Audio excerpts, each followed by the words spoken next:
Gore readings, flesh wound horror freaks, and welcome to a brand new live edition of Flesh Wound Horror. I am Daniel Shine, joined by producer Todd Loya. What's up? Pugs Dread. Namaste. And Mike Kruger. What's up, you sick motherfuckers? Gentlemen, how goes your evenings? We're So live. far, so good. We're live. I know. I was giving it a minute. I know, like you did at the top of the show. You were like looking. I had around. a frozen thing. So, anyway. Yeah. There we go. We're There live. we go. So we're here tonight. I don't care how you're doing. We're here tonight to review a brand new film called Dreamcatcher from writer-director Jacob Johnston. And well, let's tell you all about it. This one follows Dylan, known to his fans as DJ Dreamcatcher, is on the brink of global stardom. Everything changes the night of Cataclysm, an underground music festival where two estranged sisters and their friend meet Dylan. After a drug-fueled, gruesome event, things begin to spiral into a 48-hour whirlwind of violence and mayhem. Oh boy, that sounds exciting. Kruger, what did you think of Dreamcatcher? Well, I'll start with the characters.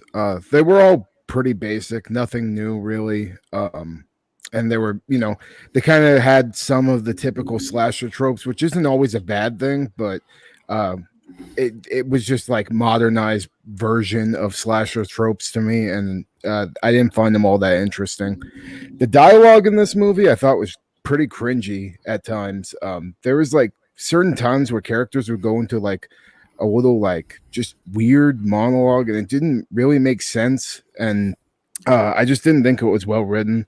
I thought the story dragged a lot, especially in the second half. There definitely could have been some trimming of the fat here. And there's also a turning point in this film that I thought was just so fucking stupid and out of nowhere. And from that point, the slasher elements start to pick up, and they just left me disappointed too. I thought the killer has a pretty cool look. Like, I really dug the witch doctor-esque mask. But the performance by the killer really doesn't bring anything to the table in terms of like anything original or brutal or just standing out from your typical slasher. If there was anything that could have saved this movie for me, it would have been the kills, but there was only one stabbing I thought that was okay, and the rest were just basic and disappointing.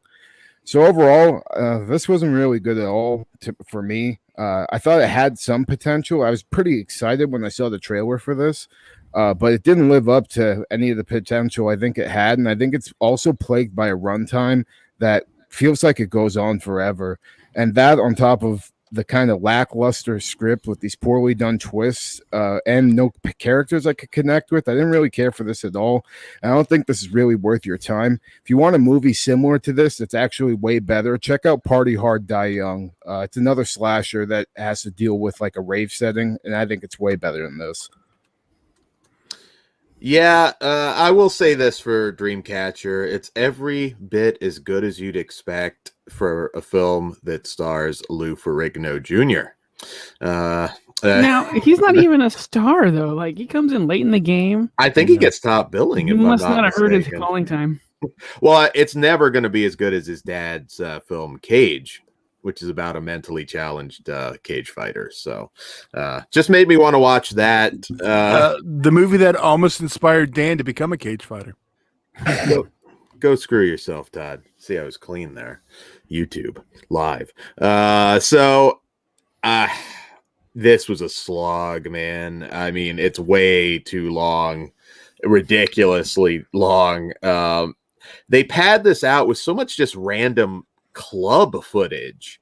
It's one of those movies, again, I mean, I'm no editor, but I'm looking at this and thinking, let's cut some of this pointless techno dance shit out of this, and maybe, I mean, you're not gonna make a great movie out of it, but maybe you can tighten it up a little bit. The characters, I didn't give a shit about anybody in this. Didn't give a shit. Now, if it did deliver more on the gore and the kills, all right, cool, maybe it would have been entertaining. But really, at the end of the day, this one's just annoying to watch. there's a lot of twists and turns at the end, but you're not going to give a shit. And yeah, the dialogue's stupid. It's written poorly. This is just, I can't think of any reason to watch it. What did you think, Pugs? Maybe you'll be the ray of sunshine for Mr. Ferrigno.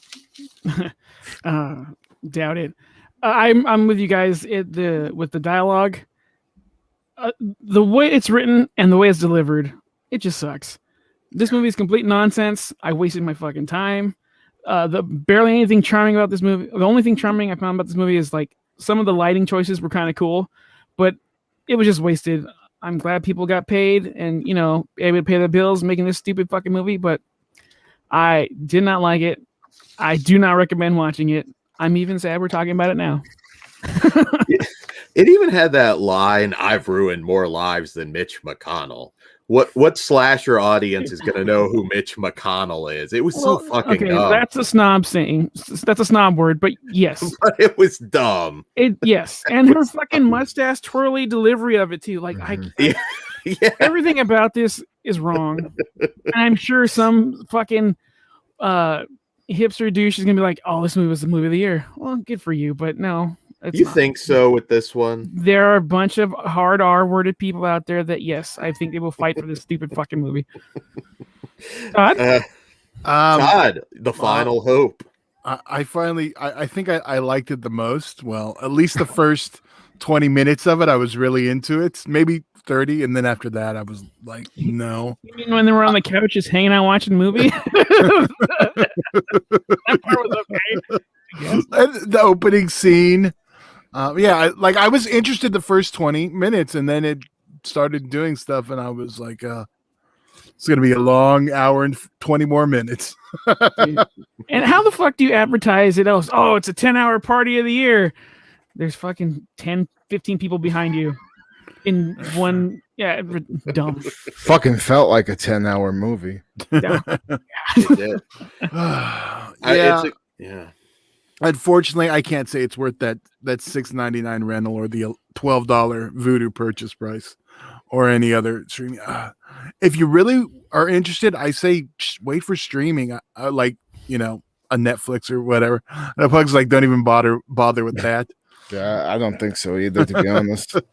But if you must see it, that's the way to do it. I can't say go purchase this one. Do you guys think I'm on par with Party Hard Die? Oh yeah, that way better version of this. Miles better, absolutely. Yeah. That's the German slasher. Yeah, the German slasher that's on Shudder. Yeah, so you can go watch that instead, and you'll you're already paying for Shudder, so you'll feel better anyway. Yeah, you're right. And for $6.99, right? I can't even think. I don't remember. I think Shudder's $6.99 for whatever. It's the price of the rental anyway. If you don't have Shudder and want to watch something good with a similar theme, so you can Russian roulette with that $6.99 and find something better, most likely. Because you can just pick something at random and find something better at this point. Well, why don't we rate this bitch? Yeah, let's do that. Yeah, 0 to 5. What say you, Kruger? I'm a 1 out of 5. I'm gonna go. It's gonna be a 0 from me. Damn.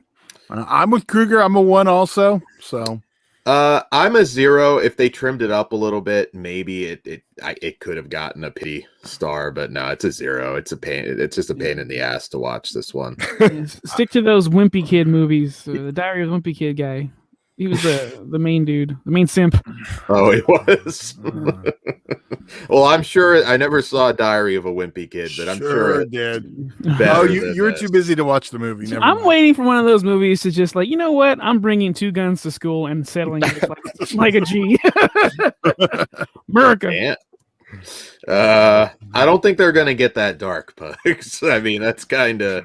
I don't know. I can see the cover like Bronson on there with the revolver. Bronson, what year is it, Dan? Shut up, Todd. People know who Bronson is. God damn it. Everyone knows Bronson. I know. That's that movie where Bane got naked and flat dudes, right? Yeah. Dan, quit being so goddamn uppity. It's not a good look. Fuck you, Todd. All right. So, anyways, so we're getting along today more than normal. I feel but we didn't even add. Did we have spoilers? Do we have anything we want to? No. It sucks. Consider it spoiled. Even their spoilers is eye rolling and dumb. Get like. Yeah. No one can. I can't. Well, yeah. Everyone here didn't give a fuck, even when she showed up. So Yeah, honestly, the twist they go with it is just so fucking stupid, and it was more of a slap to my face that I just sat there and didn't turn it off after the first hour. Like, dude, I remember like I got to 52 minutes. I was like, "There's another 52 fucking minutes of this fucking movie? Are you kidding me?" I did the same thing around the 42 mark. I'm like, how long do I have left? I have a fucking hour left? Blow my brains out. Yeah, I'll be honest. When I probably should have brought it up sooner. I was like, man, this could probably wait till Wednesday.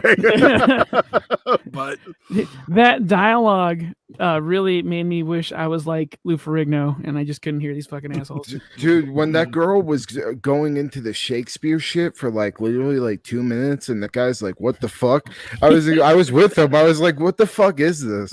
And just like that whole dynamic too, like they confused the fuck out of me. I was like, "All right, is that like the sister's boyfriend?" Oh well, and then they just like pull the wool over your eyes just to make him like a gay dude later on in the movie. I mean, that's fine, but I was just like, I don't even know who these characters are. You didn't explain them, and we're an hour into the movie, and I'm just finding this out. What the fuck?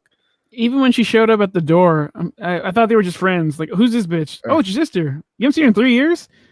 Who's the random guy? Like, yeah. What the fuck? Explain yourself. I didn't understand why they went with the choices with the characters that they did.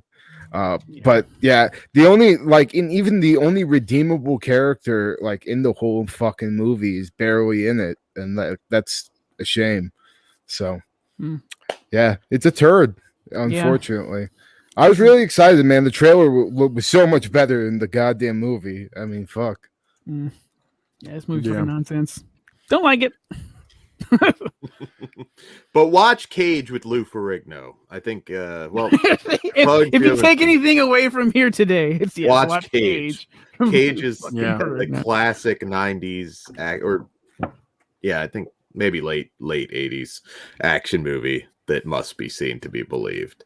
All right, so on that note, we've talked enough about this piece of shit. So I want to thank our patrons. You guys have been awesome. Orc, I know you're new. Big Crack Rock.